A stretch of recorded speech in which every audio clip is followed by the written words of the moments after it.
Gandhigram police station વિસ્તારના અલગ અલગ વિસ્તારો છે જ્યાંથી અશાંત ધારા વિસ્તાર જે છે એમાં અશાંત ધારા કાયદાનો ભંગ થતો હોય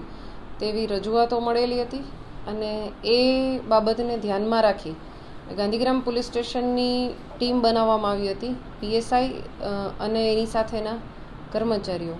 એ બધાએ મળી અને આ અશાંત ધારા વિસ્તાર છે એમાં જે ઘરની ફરિયાદો મળી હતી એવા ટોટલ 13 મકાનો ચેક કરવામાં આવેલા હતા અને એમાંથી જ્યાં જે લોકોએ જાહેરનામા ભંગનો કર્યો છે પોલીસ કમિશનર સાહેબનું જાહેરનામું છે કે કોઈ પણ ભાડુઆતને ભાડે આપતા વખતે એની નોંધણી કરાવવાની થાય છે અને આ પોલીસ કમિશનર સાહેબના જાહેરનામાનો જેમણે ભંગ કર્યો છે એમના વિરુદ્ધમાં અમે ગુનો દાખલ કર્યો છે. આવા 3 વ્યક્તિ છે જેમના વિરુદ્ધમાં ગુનો દાખલ કરવામાં આવેલો છે અને હજુ પણ આવતા દિવસોમાં અમારી જે ટીમ્સ છે એના દ્વારા આ અલગ અલગ વિસ્તારોમાં ચેકિંગ ચાલુ રહેશે. આજે ગાંધીગ્રામ પોલીસ સ્ટેશન વિસ્તારના સુભાષનગર, શ્રીજીનગર,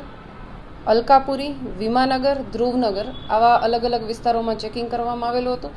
અને આમાં જે 13 ઘર ચેક કર્યા એમાંથી 3 ઘર છે એમાં જાહેરનામાનો ભંગ થતો હોય એવું ધ્યાનમાં આવેલું હતું અને જેથી એમના વિરુદ્ધમાં ગુનો દાખલ કરવામાં આવેલા છે. આ જે મકાન જેણે ભાડે જાહેરનામા પ્રમાણે જે મકાન માલિક છે એમણે નોંધણી કરાવવાની હોય છે પોતાના ભાડુઆતની, એટલે જે મકાન માલિક છે એમના વિરુદ્ધમાં ગુનો દાખલ કરવામાં આવ્યો છે.